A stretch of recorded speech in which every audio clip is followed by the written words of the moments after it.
I opened a hatch under the bridge. A widow said, "My nephew wants me gone. Don't let him in." Reese Marlowe had $11, a duffel bag with a set of hand tools he'd carried since his last steady job on a bridge maintenance crew, and a habit of checking beneath any bridge he crossed for exactly the kind of forgotten access hatch that had, twice already that year, given him somewhere dry to spend a hard night. He was 22 years old, laid off from the crew 8 months earlier, when the county contracted the work to a cheaper outside firm, and he had been moving through river towns ever since, taking whatever short-term work he could find. The layoff had come with a form letter and a final paycheck that lasted barely a month, and he had spent the 8 months since relearning, town by town, that his specific skill with bridge structures and inspection routines mattered a great deal less to most employers than whether he had a fixed address and a reference from the last 6 months. Two things that grew harder to produce the longer he stayed on the move. He had learned to read a bridge's condition the way some men read a stranger's face, and it was that particular habit, more than any real plan, that had led him under this exact structure on this exact cold evening. He had grown up the son of a county roads foreman, riding along on inspection runs from the age of 11, learning the specific vocabulary of steel and stress the way other children learned a family trade, not from any formal lesson, but from a father who talked through his work out loud, whether or not anyone was listening closely enough to absorb it. His father had died 3 years earlier, and the maintenance crew job had felt, for the 2 years Reese held it, like the closest thing to carrying that vocabulary forward that the world had offered him. Losing it had felt less like losing a paycheck than losing the last place that particular knowledge still seemed to matter to anyone but himself.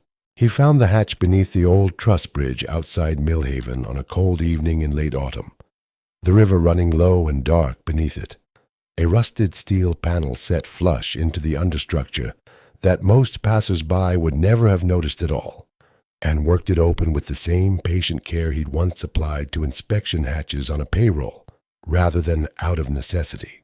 His fingers had gone stiff with cold by the time the panel finally gave, swinging inward with a groan of hinges that hadn't been oiled in years but hadn't rusted shut either.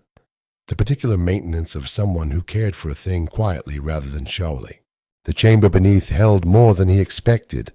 A narrow cot, a small wood stove venting through the bridge's own ironwork, shelves of neatly organized supplies, and, standing near the far wall with a kerosene lamp already lit, an older woman who looked at him with more caution than surprise, as though she had long ago made her peace with the possibility of exactly this kind of interruption. The chamber itself, Reese noted even in that first startled moment, was built with a care he recognized immediately as the work of someone who had understood structures properly rather than simply carved out a rough hiding place. The walls braced with salvaged steel plate, the ventilation routed cleverly through the bridge's own existing ironwork rather than cut crudely through it. The whole space arranged with the particular economy of a man who had spent a career thinking about how load and weather moved through exactly this kind of confined space. "You're not the one I was expecting," the woman said, "though I suppose I should be grateful you're not him either." "I didn't mean to intrude," Reese said.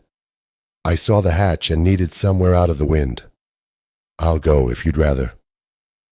"Sit down before you catch your death standing in that doorway," the woman said, gesturing at a second, smaller stool near the stove. "Name's Odessa Kane. This bridge was my husband's whole working life before he passed. And this room beneath it was his, long before it was mine to hide in."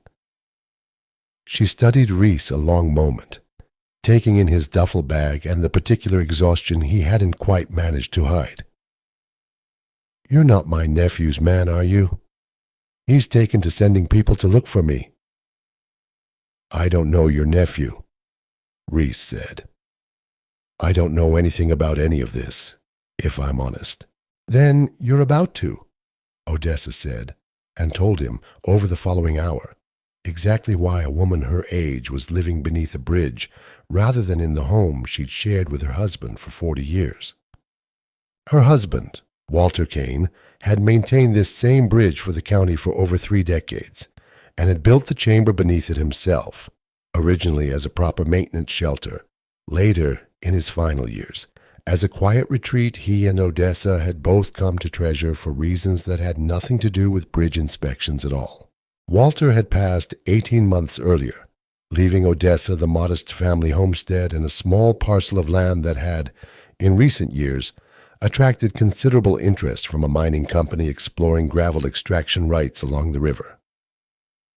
"We used to come down here some evenings even after he retired," Odessa said, her eyes drifting to a small shelf where 2 chipped enamel mugs still sat side by side, undisturbed.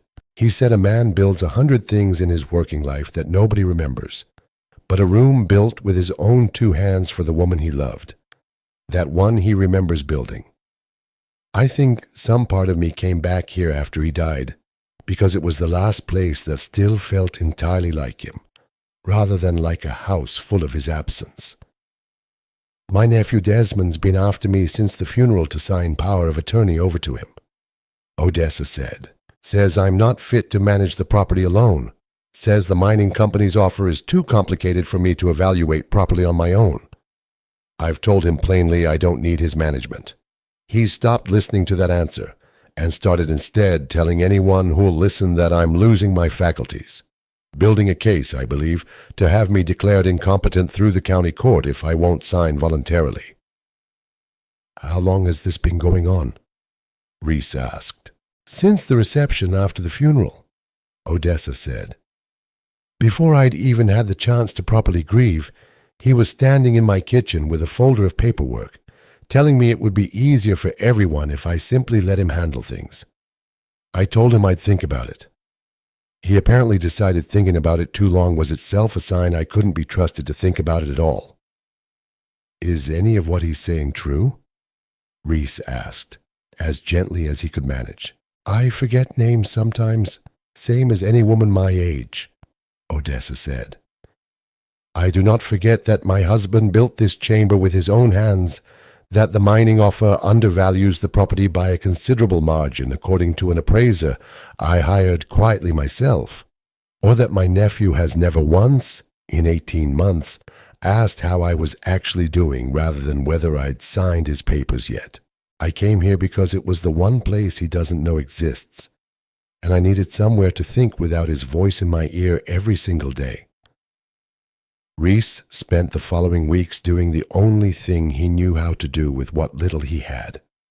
He looked at what the chamber and the bridge above it actually needed, understanding that making himself useful was the only currency he had to offer a woman who had already given him shelter without asking anything in return. The chamber's stove flue had partially clogged with years of accumulated soot, and Reese cleared it carefully, restoring a cleaner drawer that let the small room hold its heat considerably more efficiently through the cold nights ahead. He repaired a section of the bridge's own understructure near the hatch, where rust had begun compromising the steel, work he understood from his maintenance training even though nobody had asked him to perform it, simply because a structure Walter Kane had cared for deserved the same attention now that his widow depended on it. He spent a full week on the chamber's water system, an ingenious arrangement Walter had rigged decades earlier, that drew from a spring feeding into the riverbank nearby. The pipes gone brittle and prone to freezing in hard weather, and Reese rebuilt the insulation around the exposed sections using scrap wool batting he found stored, still sealed in its original packaging, in a supply locker clearly intended for exactly this kind of repair. He also reinforced the chamber's roof supports, where decades of vibration from traffic overhead had loosened several bolts enough to concern him, tightening each one by hand, and replacing 2 that had corroded past safe use, working with the particular unhurried care of a man who understood that a woman's whole remaining shelter depended on him getting this right the first time. Odessa watched him work most afternoons, offering commentary drawn from 4 decades of listening to a husband describe his own repairs, and Reese found himself, Over those weeks, learning nearly as much about Walter Kane's specific habits and philosophy toward maintenance as he had once learned from his own father. Walter always said a repair done in a hurry is a repair you'll be doing twice. Odessa told him one afternoon, watching him carefully rethread a stripped bolt rather than simply forcing a larger one into the hole. I can see you were raised by somebody who believed the same thing. My father, Reese said, county roads foreman, died 3 years back. I'm sorry, Odessa said. It's a particular kind of loss, isn't it? Losing the person who taught you to see the world a certain way. Half of grieving Walter, for me, has been grieving the version of paying attention to things that he taught me, and wondering whether anybody else will ever care about this bridge the way he did. I might, Reese said, surprising himself slightly with how readily the words came. It was in a small metal box tucked into the chamber's supply shelf that Reese found Walter Kane's own maintenance logbook, decades of careful entries about the bridge's condition, written in the same steady hand Odessa had described, and tucked inside its back cover, a separate folded document that made him sit back against the chamber wall once he understood what he was reading. A formal appraisal, commissioned by Odessa herself 6 months earlier, valuing the property's mineral rights at nearly triple what Desmond's mining company contact had offered. He read through Walter's own logbook first, understanding as he traced 3 decades of careful entries, exactly the kind of man who had built this chamber and this life. One entry, dated some 15 years before Walter's death, caught Reese's attention particularly. Told Odessa today that whatever I leave her when I'm gone, I hope it's enough to let her make her own decisions without anybody else's hand on the tiller. A woman who's spent 40 years managing a household on a maintenance man's wage doesn't need managing herself, whatever anyone in this family might someday think otherwise. Reese understood, reading it, that Walter had anticipated in some form exactly the situation his widow now found herself defending against. He read the appraisal twice, checking the appraiser's license number against a directory he found at the Millhaven Library the following morning, confirming the document was exactly what it claimed to be, rather than something Desmond might later dismiss as unreliable or fabricated. He's been telling you this offer is generous, Reese said, showing Odessa the appraisal that evening. This says otherwise in writing, from a licensed appraiser. I know, Odessa said. I've simply had nobody to help me do anything with that knowledge beyond hide from him while I decided what came next. A woman alone doesn't always have the resources to fight a nephew with a lawyer already on retainer. You might have more resources than you think, Reese said. A verified appraisal, a documented pattern of him only visiting to discuss paperwork, and now, if he ever tries anything through the courts, a witness who spent 3 weeks watching you manage every detail of this chamber and its maintenance without a single lapse in judgment. Odessa was quiet a moment, studying the appraisal in her own hands. Walter wrote something once, in that logbook, about wanting me to make my own decisions without anybody's hand on the tiller, she said. I found it myself, years ago, and never told him I had. I think he'd have liked knowing somebody finally read it back to me at exactly the moment I needed to hear it. Desmond Kane arrived at Odessa's actual homestead 3 weeks later, having tracked her through a relative who'd mentioned seeing her walk toward the old bridge more than once, and found Reese there instead, standing at the chamber's hatch with the particular protective stillness of someone who had decided, without much deliberation, exactly where his loyalties now stood. I don't know who you are, Desmond said, but my aunt is not competent to be making decisions about who she associates with, let alone where she lives. I'll need to see her immediately. She's competent enough to have commissioned an independent appraisal of her own property 6 months ago, Reese said. One that values her mineral rights at nearly triple what your mining contact offered her. I think that's worth discussing plainly, rather than deciding she's incompetent simply because she declined your management. Desmond's composure faltered just slightly. That appraisal is outdated, he said. It's dated and signed by a licensed county appraiser 6 months ago, Reese said. I don't think outdated is the word you're looking for. You're a stranger living beneath a bridge, Desmond said, something sharper entering his voice now. I don't know what my aunts told you, or what you think you understand about this family, but I'd ask you to stay out of matters that don't concern you. Your aunt gave me shelter when I had nowhere else to be, Reese said. That makes it considerably my concern, whether or not you'd prefer it otherwise. Odessa emerged from the chamber herself at that moment, standing beside Reese with a steadiness that answered Desmond's competency claims better than any argument either of them could have made on her behalf. I know exactly what I'm doing, Desmond, she said.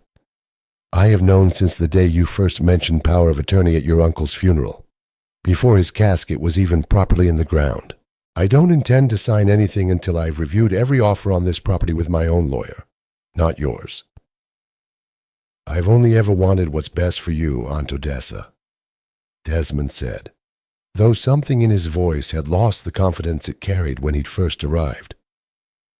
Managing a mineral rights negotiation isn't something a woman your age should be handling alone. I managed 40 years of marriage to a man who worked this exact bridge for a living, Odessa said.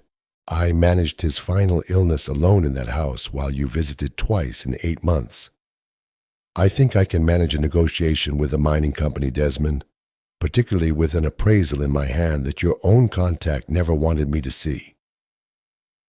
You don't understand how these deals work, Desmond said. The mining company won't wait forever. If we don't accept a reasonable offer soon, they'll simply move on to another parcel, and you'll have nothing at all to show for any of this. Then, I suppose I'll have the same nothing I had before you ever mentioned power of attorney, Odessa said, except I'll still have my own home, my own decisions, and considerably more dignity than I'd have signed away to you by now if you'd had your way. Desmond looked between the two of them a long moment, and left without further argument, though Reese understood, watching him go, that the fight was very likely not yet finished. Word of Desmond's visit reached Millhaven within days, the way most things did in a town that size, and it was the town librarian, a woman named Harriet Voss, who had helped Reese track down the appraiser's license number, who first suggested Odessa speak with an attorney before Desmond's next move caught her unprepared. I've seen this pattern before, Harriet told Odessa, over coffee at the same diner counter, where half the county's business seemed to get quietly conducted. Not often, but often enough. A relative decides an older person's independence is inconvenient, and starts building a paper trail to make incompetence look like the obvious explanation for perfectly reasonable caution. The best defense against that kind of paper trail is a better one of your own. Odessa retained a county attorney named Patricia Coyle the following week, a careful, unhurried woman who reviewed the appraisal, Walter's logbook, and Odessa's own account of Desmond's visits with the particular thoroughness of someone who had seen enough elder financial exploitation cases to recognize the shape of one forming before it fully arrived. Patricia's office, tucked above the Millhaven hardware store, was lined with case files stacked in a way that suggested a woman who took considerably more cases than she could easily manage, out of a stubborn unwillingness to turn away anyone who genuinely needed help, navigating a system that rarely made itself easy to navigate. I've seen 3 cases like this in the past 2 years alone, Patricia told them, flipping through the appraisal with practiced speed. Family members who convince themselves, or convince a judge, that an older relative's caution is actually incapacity. The pattern's depressingly consistent. What's less consistent is having documentation this solid to counter it with. Most of my clients come to me after the paperwork's already been filed, not before. He hasn't done anything illegal yet. Patricia told Odessa and Reese both during their first meeting in her small Millhaven office. But if he petitions the court for a competency evaluation, we'll want considerably more than an appraisal ready to counter it. I'd like a doctor's assessment of your own, current and independent, confirming your mental capacity in plain medical language a judge won't be able to dismiss as merely your own opinion of yourself. Odessa scheduled the assessment for the following week, and Reese drove her to the appointment himself, in a truck he'd borrowed from a Millhaven mechanic he'd done odd work for, the two of them sitting in a waiting room considerably quieter than either of them expected. Odessa's hands folded tightly in her lap, despite the steady confidence she'd shown Desmond at the homestead. A younger nurse called names off a clipboard at intervals, and each time it wasn't Odessa's, Reese watched her shoulders relax slightly, then tighten again as the wait resumed. "I'm not frightened of the assessment," Odessa admitted, waiting for her name to be called. "I'm frightened of what it says about a family, when a woman my age needs a stranger's doctor's note just to prove she still owns her own mind."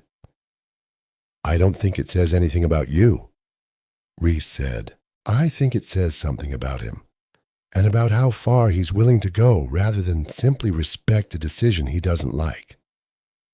Walter always said families protect each other," Odessa said quietly.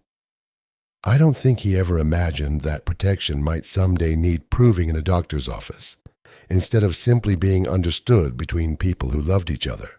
Her name was called soon after, and Reese waited the better part of an hour in the same quiet room, watching the clock and rehearsing, without quite meaning to, what he might say to Desmond if the man ever tried anything more aggressive than paperwork. The doctor's assessment, completed within the hour, confirmed exactly what both of them had expected: full cognitive function, no signs of the kind of decline Desmond had been quietly describing to relatives and neighbors alike. And Patricia filed it alongside the appraisal in a folder considerably more substantial than anything Desmond had likely anticipated needing to counter. Harriet Voss stopped by the homestead more than once during that same stretch, bringing books she thought Odessa might enjoy, and staying to talk long enough that Reese understood, watching the two women together, that Odessa had quietly become something of a fixture in Harriet's own life, the particular friendship that grows between two people who have each spent considerable time being underestimated by someone who should have known better. Half this town's had some version of Desmond in their own family at one point or another. Harriet told Reese one afternoon while Odessa napped in the next room. "Not always this dramatic, but the same basic shape of it. Someone deciding an older relative's independence is a problem to be managed rather than a right to be respected. I'm glad this one had an ending people can actually point to. He's not currently on the receiving end, whatever he tried," Harriet added. "Isn't currently a person deserving of much particular sympathy either." "I don't disagree," Reese said, though Odessa seems more interested in getting her life back than in punishing him further once the paperwork was settled. "That's Odessa," Harriet said. "Walter used to say she had more patience for other people's failures than anybody he'd ever met, himself included. I think that served her considerably better than bitterness would have, though I understand why bitterness would have been the easier road to take." The county court hearing Desmond had quietly begun preparing, seeking a formal competency evaluation, was dropped within the month once Odessa's own attorney submitted the independent appraisal alongside a doctor's assessment confirming her full mental capacity, evidence that made Desmond's underlying financial motive considerably harder to disguise as simple family concern. Patricia Coyle mentioned to Odessa afterward that Desmond's mining contact had a documented history of underpaying elderly landowners across the county, a pattern the appraisal alone had been enough to expose without needing a lengthy court battle to prove it further. "His attorney withdrew the petition the same week we filed our response," Patricia told Odessa, in the small office that had become almost a second home over the previous month. I don't think Desmond expected you to have documentation this thorough. Most families in his position are counting on an older relative having nobody in their corner willing to help them organize a proper defense. I had a bridge full of my husband's records, Odessa said, and a stranger patient enough to help me understand what they actually proved. I don't think Desmond accounted for either of those things when he decided I'd simply sign whatever he put in front of me. Desmond did not contest the withdrawal, and Odessa's own relatives, several of whom had quietly sided with Desmond's version of events before the appraisal became public knowledge, found themselves considerably more sympathetic to Odessa once the full picture emerged, several of them writing letters of apology for having assumed the worst, without ever once asking Odessa her own account of things. Odessa negotiated the mineral rights herself in the months that followed, securing a contract nearly identical to her independent appraisal's valuation, and used a portion of the proceeds to formally restore the bridge's maintenance chamber alongside the county, ensuring it would remain, as she put it, exactly what her husband had always intended it to be, a place built with care, meant to shelter whoever needed it next. The first hard freeze of that winter tested the chamber's restored systems more thoroughly than either of them expected. A sudden cold snap, dropping temperatures well below anything the county's forecast had predicted, and it was in the middle of that coldest night that Reese woke to the particular groan of stressed metal somewhere above the chamber, a sound he recognized immediately from years of his father's own descriptions as ice forming unevenly across one of the bridge's main support. Cables. He climbed out into the freezing dark with a flashlight and a length of rope, understanding that an ice-loaded cable left unaddressed through a night this cold could shift enough to compromise the bridge's alignment before morning, a problem that would cost the county considerably more to repair than the modest maintenance Walter Kane had once performed as simple routine. He worked for nearly 2 hours in bitter cold, chipping ice carefully from the cable's anchor point and redistributing the load with a temporary brace he improvised from spare hardware in the chamber's supply locker. His hands numb long before he finished, but the work itself steady, familiar. The same patient care his father had once shown him on considerably warmer inspection runs. Odessa waited for him at the chamber door when he finally climbed back down, a blanket already warmed by the stove held out for him before he'd even fully cleared the hatch. "You didn't have to do that tonight," she said. "It could have waited for daylight." "Ice doesn't wait for daylight," Reese said, teeth chattering despite himself. "Your husband would have gone up there the same way, I think, whatever the hour." "He would have," Odessa said, wrapping the blanket around his shoulders herself. "I used to sit up nights when he was still working, wondering whether tonight would be the night something finally went wrong up there while he was fixing it alone. I don't think I ever told him how frightened that made me. I don't intend to make the same mistake with you." She studied him a long moment in the lamplight. "Next time, wake me. I'd rather stand at the bottom worrying together than lie awake alone not knowing." The bridge held through the rest of that winter without further incident.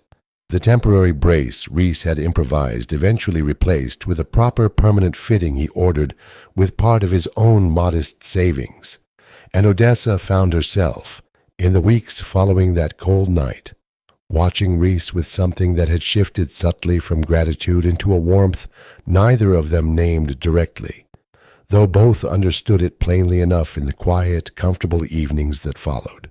She invited Reese to move properly into the homestead itself once the mineral rights contract closed, an offer he initially resisted out of a stubborn reluctance to accept charity he hadn't earned, until Odessa told him plainly one evening that she wasn't offering charity at all.